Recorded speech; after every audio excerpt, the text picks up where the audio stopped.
sur Europe 1. Dimitri Pavlenko, c'est l'heure de retrouver Laurent Tessier. Bonjour Laurent. Bonjour Dimitri, bonjour Anissa, bonjour à tous. Laurent. Aujourd'hui, jeudi 18 septembre, vous voulez nous parler de cette journée de tous les dangers pour nos forces de l'ordre. Oui Dimitri, ce matin je pense à nos 80 000 policiers et gendarmes, à ces hommes et ces femmes qui sont déjà debout sur le terrain, qui ont embrassé leurs enfants, leurs compagnes, leurs compagnons avant de partir travailler. Nos policiers et gendarmes qui savent qu'ils vont être des cibles pendant plusieurs heures, qu'ils vont être attaqués, blessés par des individus d'ultra-gauche pendant les manifestations. Le ministre de l'Intérieur, Bruno Retailleau, a pris la parole ce matin.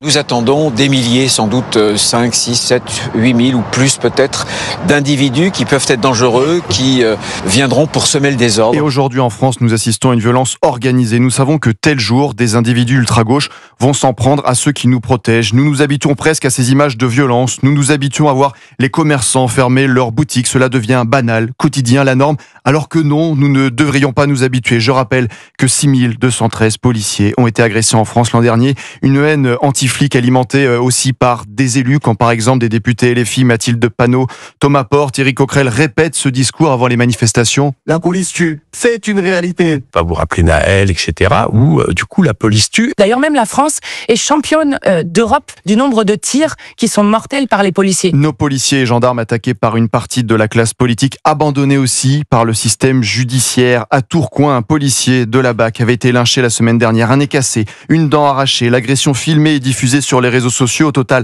5 personnes interpellées. 3 ont été libérées immédiatement. Les 2 principaux suspects ont été remis en liberté hier sous contrôle judiciaire strict. Tout le monde dehors. Et j'étais en ligne hier soir, Dimitri, avec Frédéric Monchot, le secrétaire départemental adjoint du syndicat de police Alliance dans le Nord. Tous les policiers de France seront écœurés, en colère par cette décision qui a été prise. Et aujourd'hui, on voit qu'au bout de 2-3 jours de prison, on est libéré sous contrôle judiciaire. Ben oui, on est écœuré et fatigué d'avoir ces décisions prises par cette justice. L'un des 2 suspects, un majeur âgé de 19 ans, a notamment interdiction de revenir à Tourcoing. Le second, un mineur, est placé en centre éducatif renforcé. Mais encore une fois, personne n'est en prison, ils ont été relâchés. Comment ne pas parler de laxisme de la justice avec cette décision du juge?